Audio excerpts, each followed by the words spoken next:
is up, everybody? Welcome back to the Underdogs podcast. As you can tell, things are a little bit different right now. This is our year in review episode. As always, my name is Jordan Daly. We got Craig Smith. We are out here in LA, live at Slic Studios, owned by Baron Davis. Shout out Baron for setting this up for us. That brings us to our first topic of the day. Craig, we got some news with Slic. Yeah, man, we're partnering with them. I think it's going to be a really good partnership going forward.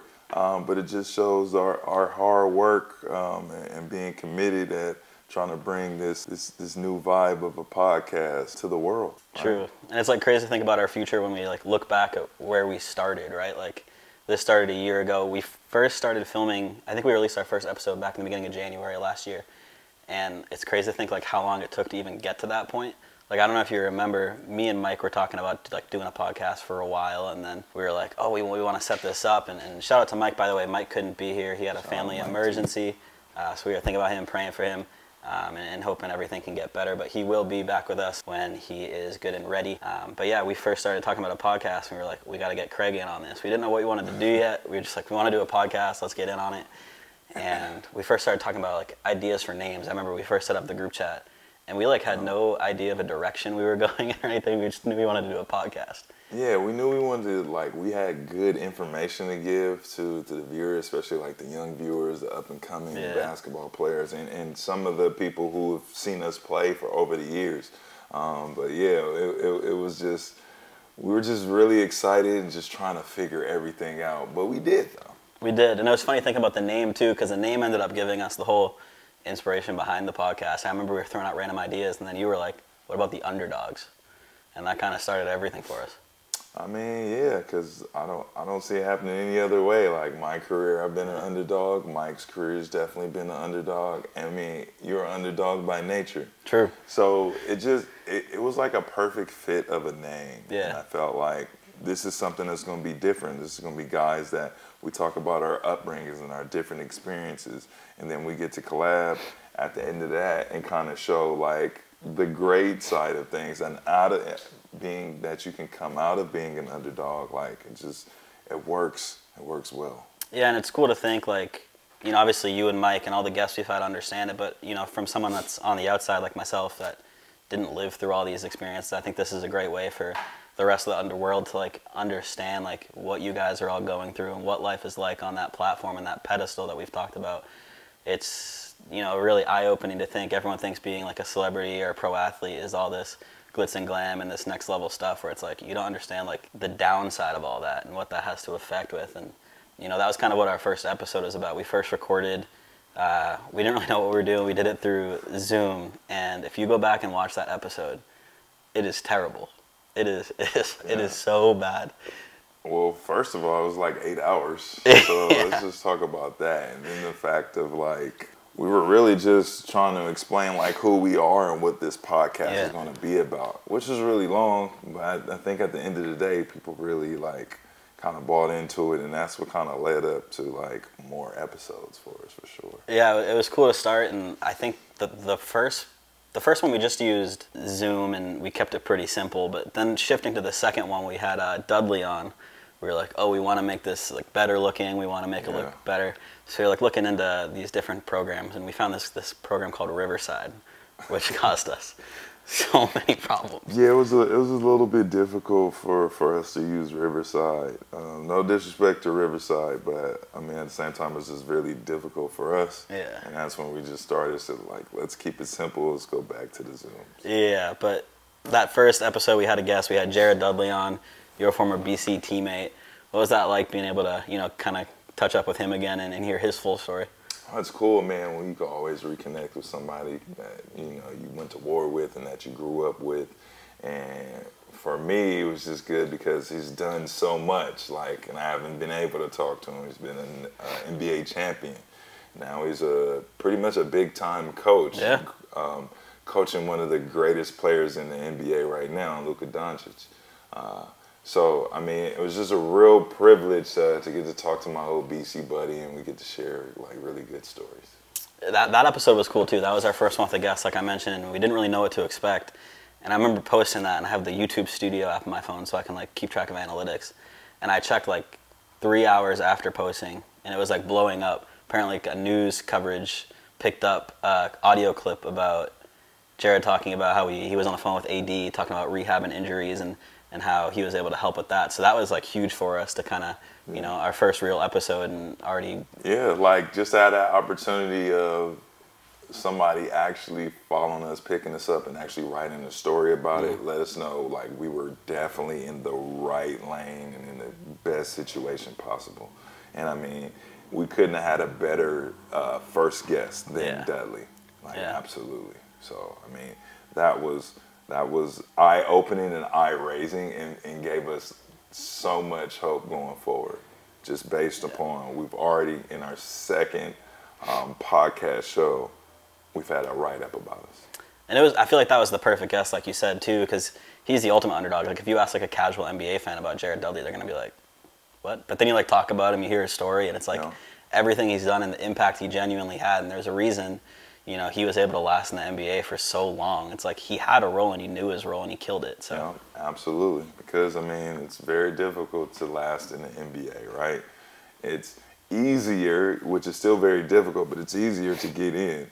But it's tougher to stay. I remember we had that debate in a later episode, but after Dudley, we ended up having Ricky Davis on. Y'all played. Trick track. It was like a little ghost baller reunion between the three of you. Yeah. That was a cool one, but again, Riverside gave us issues where we couldn't have video for him.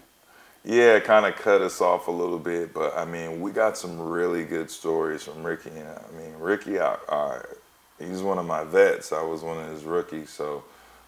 Just to have these unique stories, the time when he was in Cleveland, when LeBron just got there, and just talking about KG and you know how he is as a perennial all-star and getting to play with him. So we got to share some really cool stories with Ricky.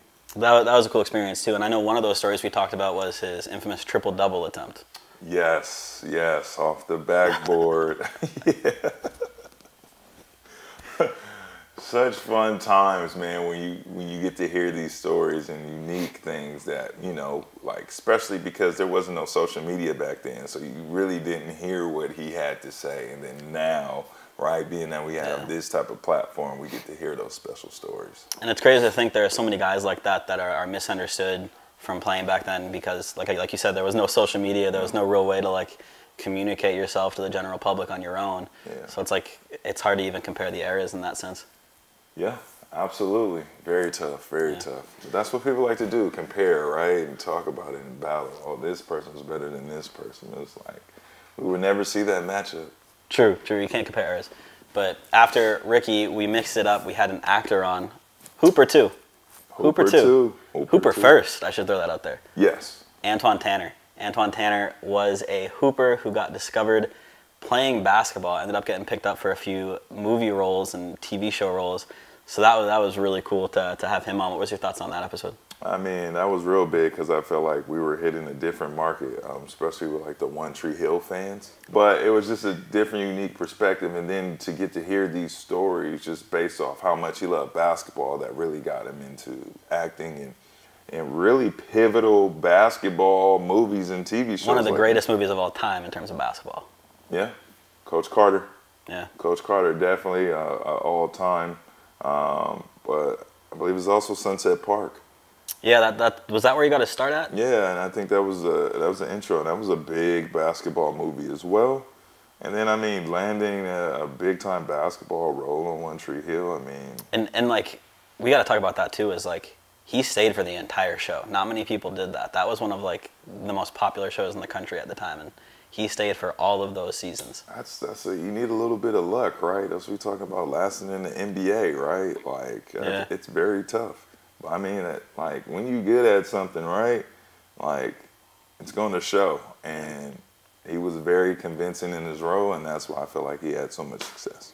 Another thing that I admired about his story, too, is he was telling us how, you know, on the sets of Coach Carter, he got other Drew League guys to come in and play some of those scenes as extras and get them paid, too. They did get paid, and it was, like, somewhere in Long Beach, too. Which I didn't know that. They were filming in Long Beach. And I was like, wow. You could have been in it. Long Beach looked like Oakland. And that wasn't the first time. There was also in high school, Love and Basketball recruited majority of my teammates and the girls basketball team to be in the movie. So majority of those people in the basketball scene when McCall's playing for Crenshaw, those are majority of my teammates and friends actually. How come you weren't on it? I think I had something else to do with basketball, so that's why I wasn't. I guess it paid off in the end. You made it to the NBA. I mean, I made it, so I didn't have to be in a movie for a little role, you know. Okay. But. Yeah, and that was cool too. I also remember he told us some stories behind the scenes of One Tree Hill where, you know, when you're watching those games being played in the episodes, they got real towards the end. He was telling us. He was like, yeah, they'd yell cut and we would just keep playing. Yeah, I mean, sometimes you gotta be locked in, and they were definitely locked in. Like, and that's what I say about basketball: the lights, camera, action. When you're a true hooper, it doesn't matter at the end of the day. Hooper you're first. So locked in. Yeah. That's just funny, man. That was awesome. And then after Antwon, we had one of the NBA greats. This was still mind blowing for me. Like George Gervin. We had George Gervin on. We had the Mr. Finger Roll. It was amazing. He was so funny too. I remember I can't tell like the full story, but I remember the first time I met George Gervin and he said something and I was just like, did he really just say that? Like he's just so funny and you don't expect it.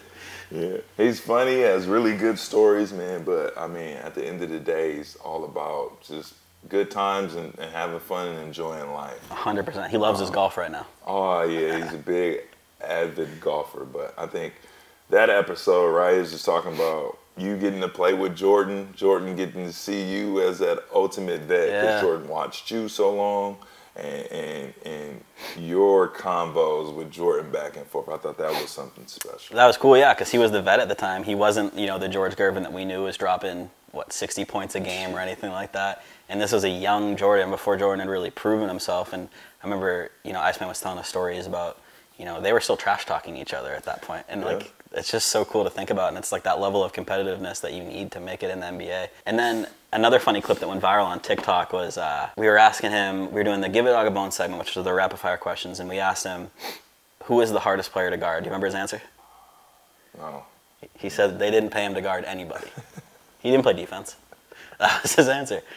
I thought that was pretty funny. Yeah, because, right, what you get paid for? You get paid to score the ball. He did that. And he did that. He had like a crazy record. How much was it? I think he got like the most points without scoring a three. I don't remember the total though, because he didn't shoot threes. That wasn't his thing. That was on the last day of for the scoring record between That's him right. and David Thompson. I do remember that. Yeah, and he like sat out at the fourth quarter or something like that, and he could have gotten more. He was like, "Oh, I could have kept going."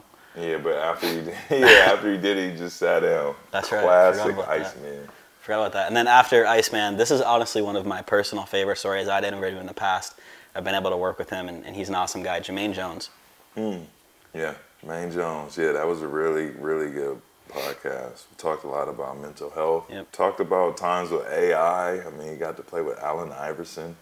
Kobe, too. He got to play with Kobe. Yeah, he got to play with Kobe. Play defense on Kobe, like in the finals. Like some very big We got to things. talk about that. He got thrown into the NBA Finals starting to guard Kobe, like last minute. You were a hooper, can you imagine that? Like what would that be like running through your mind? I mean, it'd be pretty crazy to guard one of the greatest like guards to ever play the game. Right? Especially like when you're young like that, like. I mean, that's Jordan of that era. Yeah. Right? So it's like that's who you're guarding, and like as a rookie, man, it's got to be like, wow, all right, like I know he's a great. Right, and I watch him all the time, but I got to do my job at the end of the day, right? This is how I make my bread.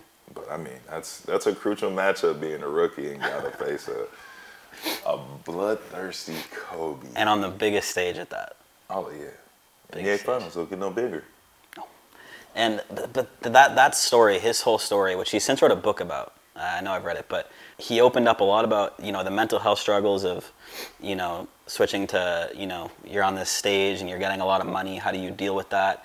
That was the first time I've ever really heard someone open up about that. And, you know, as someone that, again, didn't live through it, it's insanely eye-opening to hear about, like, the stuff you guys have to go through as professional athletes. Like, I didn't even think about, like, people popping up the woodwork being like, oh, you're famous now, let's be friends. You got money, let's be friends. Like, that's something you just don't really think about. Yeah, I mean, but it just comes with the territory. Like, I kind of see it as, like, you know, once you make it, you have, like, different predators around you.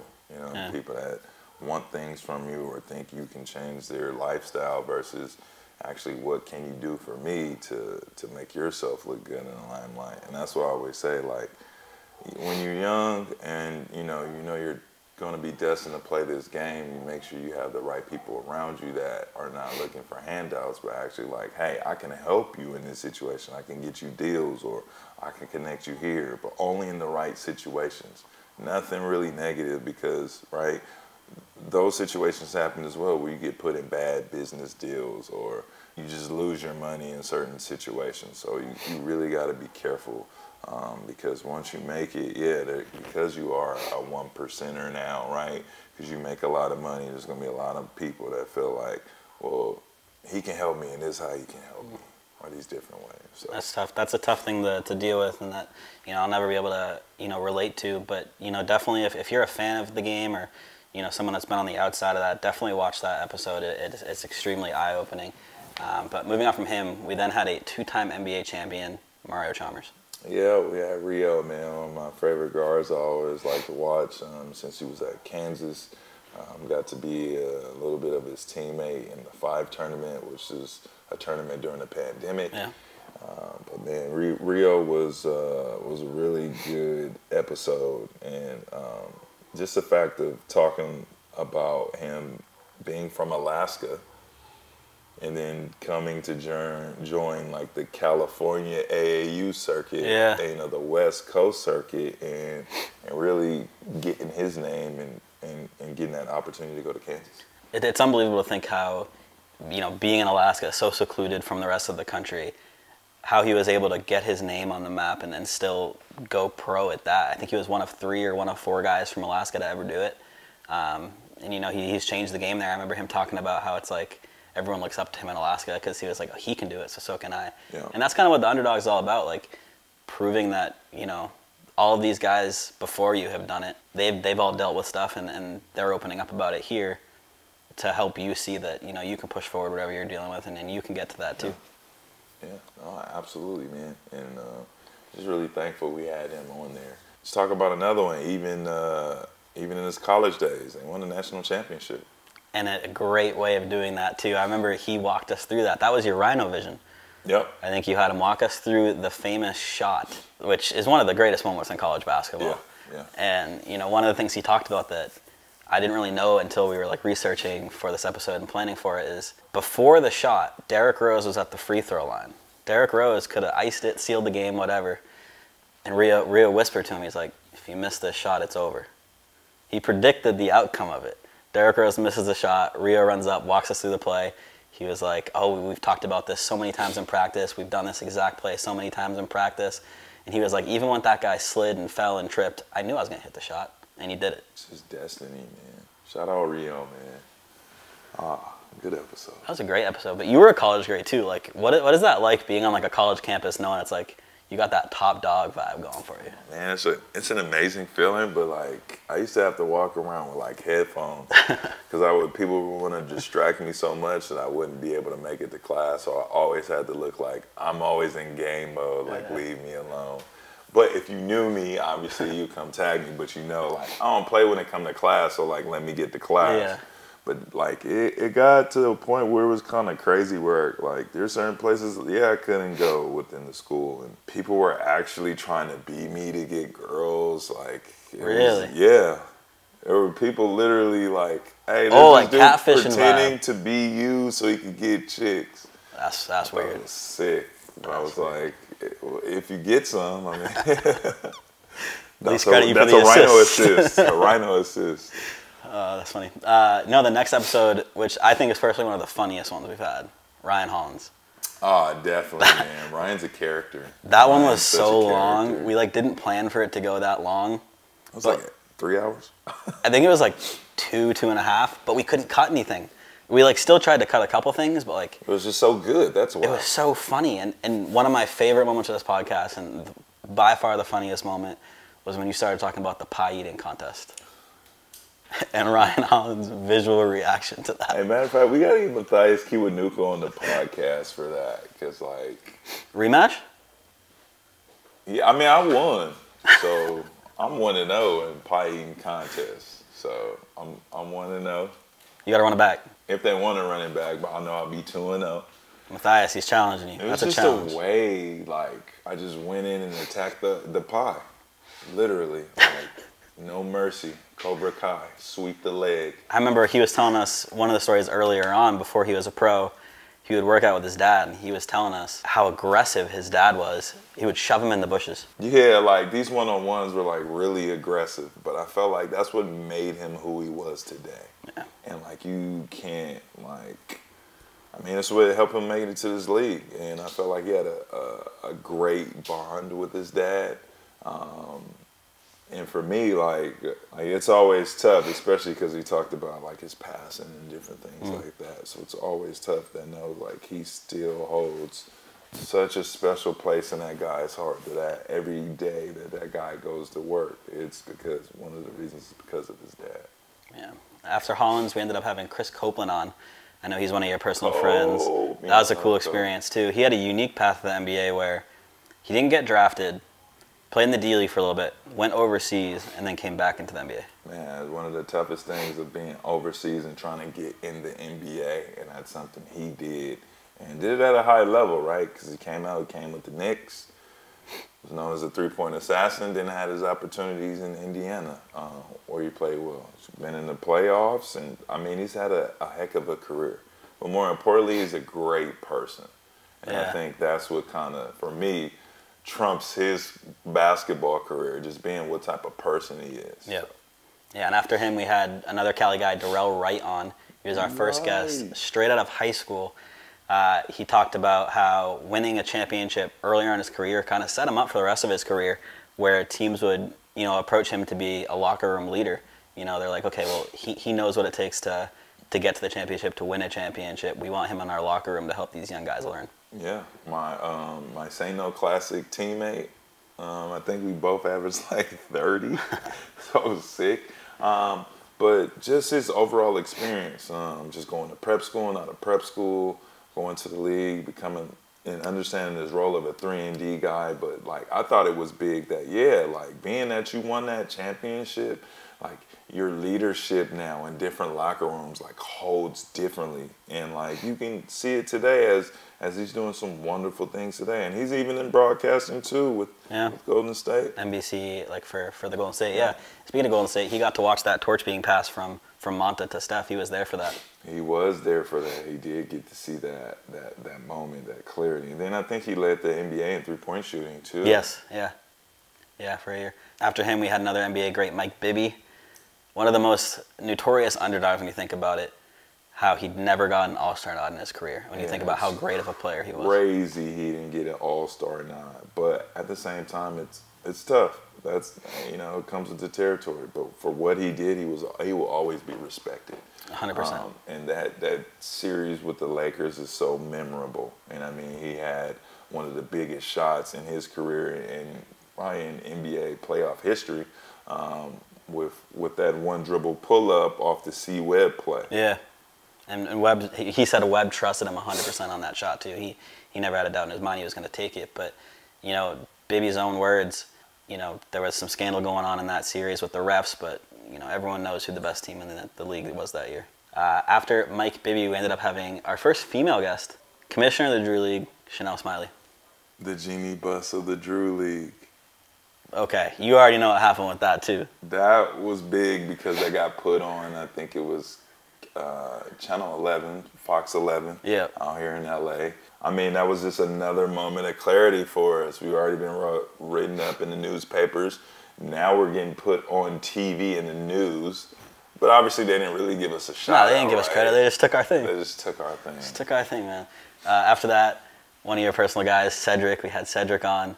We had former great Laker, Phoenix Sun, Cedric Ceballos, most notably known for the blindfold dunk. Which he did go into detail on. He told us, anyone that questions if you could actually see through it, trophy and the blindfolds at his mom's house, go see it. He said he couldn't see. So, I mean, that's a clear point. And, like, being an athlete, you do like to time your steps. So you can remember the timing of where to go to the rim and how far you're away from it. So, I mean that was a big-time dunk. That's why what's crazy too about that is that was kind of a last minute thing. I remember him telling us how D Brown stole his original dunk idea, the no look. That was originally Ced's idea. That was a last minute pivot to do that. But I think one of the other cooler aspects about Ced's story was how he got recruited to play college. I don't know if you remember, he was telling us how at college he was working at a Taco Bell, and the college coach from across the street came to get lunch, and he was like, "You're tall, do you play basketball?" And that's how it started for him. Yeah. You never know how this game will come into your life, man. So many weird scenarios. After that, we had another NBA great, true underdog, not a household name, but should be Andre Miller. He is a household name. He's one of the best guards to come out of California, one of the best guards to play in the NBA, and for me, it was just like his consistency of it. Yeah. Right? I mean, he just was so good at the pick and rolls and understanding different schemes. Like, he was just a wizard out there. 11th all-time in assists. He definitely proved his worth. I think he set a record. He played 632 games straight, which is called an Ironman. And the only reason he missed a game was because of a questionable suspension. Throughout his entire 17-year career, he only missed 3 games. Crazy. As an athlete, I'm sure you can talk about how actually hard I thought he was that an is. athlete/comedian because he does look like a Richard Pryor. I remember you guys talking about that during the episode too. That was funny. But just crazy to think how long he played and, you know, how he continued to make an impact throughout his entire career. The longevity, crazy. And after that, we mixed it up. We didn't have a player on. We had Thomas Scott, Byron Scott's son. That was a really cool episode. He talked about growing up around the 80s Showtime Lakers and, you know, how that kind of affected his life. Yeah, man. I mean, a real, true, knowledgeable guy of the game, has played the game, has been around the game, has been around championships. And it's just good to see what he's doing now as he's coaching the G League Ignite. Yep. And he's doing a lot of great things. The commissioner of the Big Three. Yeah, he's like the head of player personnel. Yeah, player personnel. Yeah. About that. So he's killing it. After Thomas Scott, we had Troy Hudson, the Laker killer. I know you played with him in Minnesota. What was that like? It was a great experience, man. Like Troy was a great veteran, had great veteran leadership, was very funny, but just was a real veteran of the game, and that's something you very much appreciate. And like when you got to go and get in the game with him, he just made the game for you so much easier.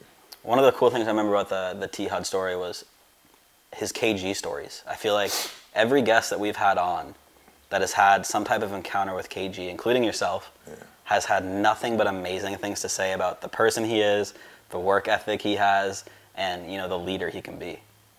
Yeah, man. I mean, just overall, like, he really understood the game and really, like, compartmentalized, like, pretty much everybody. So it's just like he was an observer and observed all your wellness and would just dish it back to you or give you some good input. Like, that was just him in a nutshell. I'll tell you a funny story. My childhood bedroom, I had a massive fat head of Kevin Garnett. If I can find a picture, I'll add it in. It was cringy as all hell.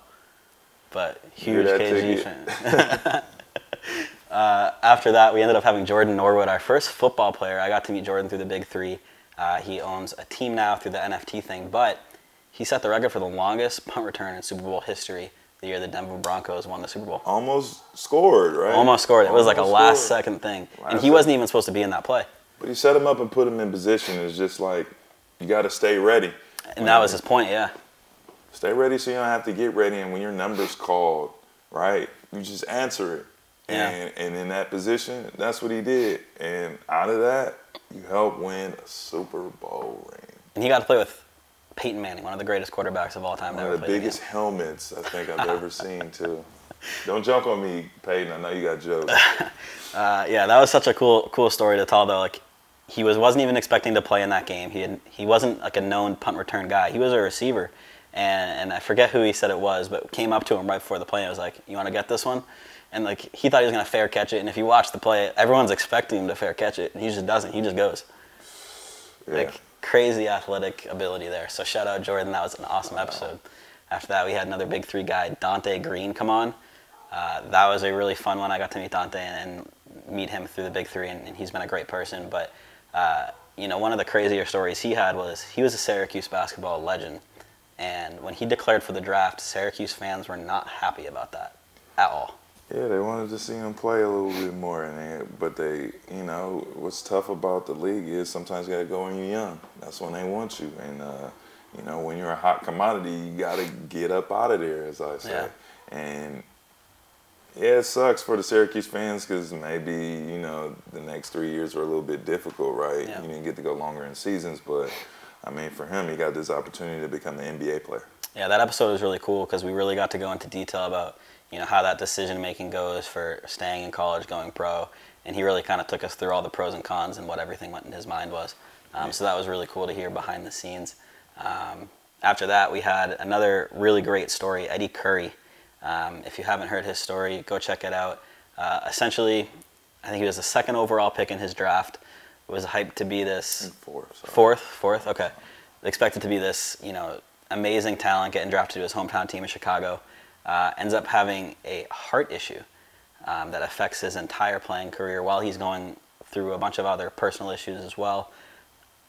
Yeah, like that. The thing that sticks out with me with Eddy Curry was that he declined a contract. Yeah. Because they had something in there written about his heart, and he didn't feel very confident about that. So they wanted him to get a genetic test to see if he would have this heart issue, which I remember him telling us was like, it's going to be in your genetics, like where you were from, where your family's from. It's going to show up. Yeah. Don't take that test. And he gave up millions of dollars and said no.